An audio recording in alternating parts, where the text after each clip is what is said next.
Welcome to Grafton, Vermont, a small New England town of 600 plus residents steeped in Yankee history and tradition. Simple living is the theme in Grafton, holding on to old-fashioned virtues of honesty, modesty, and preserving things that matter. It is a quiet refuge, interrupted only by the delicate sounds of the Saxton's River, winding gracefully through the backyards and fields of this small New England hamlet. In 2003, USA Today proclaimed Grafton as one of the 10 most beautiful places in America. A visit in late October confirms their claim, as the leaves put on their grand finale of blazing color spread all over the town's soft rolling hills. While enjoying the spectacle of fall foliage, a visit to any one of Grafton's quaint shops and museums is in order. A tour of Grafton wouldn't be complete without a visit to the Grafton Historical Society's award-winning History Museum. The beautifully preserved antiques and incredible historic photo collection will help you relive Grafton's rich history. In 2004, Grafton celebrates its 250th birthday. Grafton, originally named Tomlinson, was charted in 1754. Lured by the optimistic promises of grant sellers, settlers came to Tomlinson because its hilly land was affordable and had potential for farming. A family's first task would be to fell 30 to 40 pines with which to build a small cabin. Wood was needed for nearly everything: billets for fireplaces, poles for tool handles, planks for floors. One can only imagine what life was like living in a one-room cabin. Basic necessities such as food and heat were constant and had to be gathered regardless of weather or sickness. Clearing the land and opening it up to the sky probably had a positive effect on the pioneer mentality. New meadows sprang up, replacing dense forests and easing the settlers' fear of the dark woods. Despite the hardship of pioneer life, Tomlinson's early settlers moved forward, and in 1781, the town elected its first officials. The privilege of renaming the town was sold at public auction in the fall of 1791 to Joseph Axtell for the high bid of $5 and a jug of rum. Mr. Axtell officially renamed Tomlinson Grafton in honor of his Massachusetts hometown.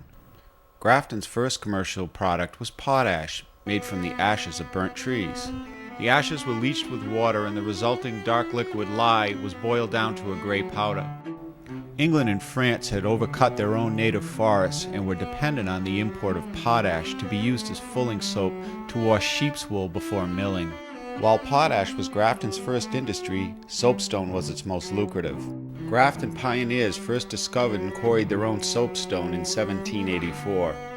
Because soapstone was so easy to carve and resistant to cracking under heat, it was used in a variety of products from inkwells to furnace linings.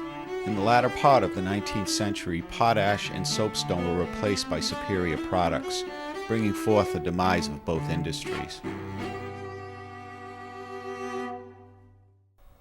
From its earliest days, Grafton was a farming community. Virtually all settlers grew crops and kept livestock.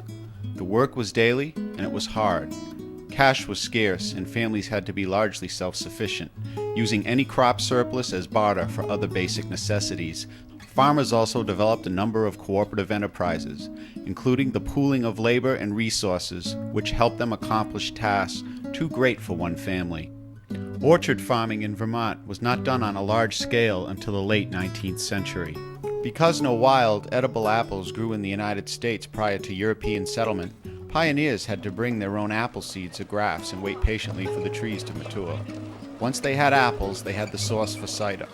Fermented apple juice, or hard cider, was easy to keep and was used as a means of temporary relief from the strains of frontier farming.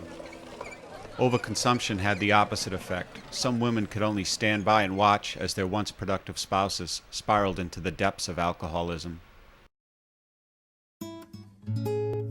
Logging in Grafton's steep hills has historically been backbreaking and dangerous. Axes, handsaws, and levers constituting the early tools of the trade. It was difficult and hazardous work, and the hours were very long, and the conditions ranged from extremely hot to bitterly cold. Despite the primitive nature of their tools, man and his oxen managed to nearly eliminate the virgin forests of the area in the 1800s.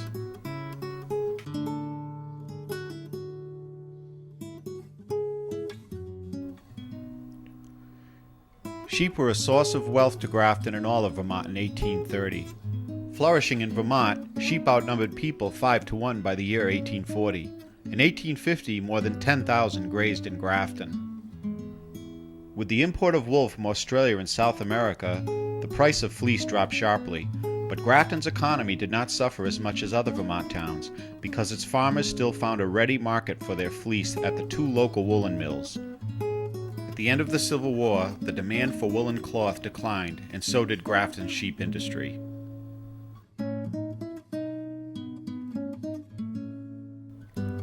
Pioneers were quick to appreciate what the Native Americans call sweet bud, and they set up crude gathering and boiling instruments to collect sap and make syrup and sugar. In early March, buckets or wooden trenches were set under trees, tapped with a handmade spout that reached just under the bark. Production varied with the season. In some years, the sap hardly ran at all. In a good year, a family would set out from 200 to 400 buckets, which would eventually yield 25 to 50 gallons of syrup. Excusing only the smallest children, the whole family was needed to lug the heavy buckets to where a fire was kept burning under an iron cauldron. They poured the contents of their buckets into the cauldron and headed back to collect more. Maple sugar, made by boiling down the syrup, was used to sweeten tea or top pancakes. To this day, Vermont continues to produce some of the finest maple syrup in the world.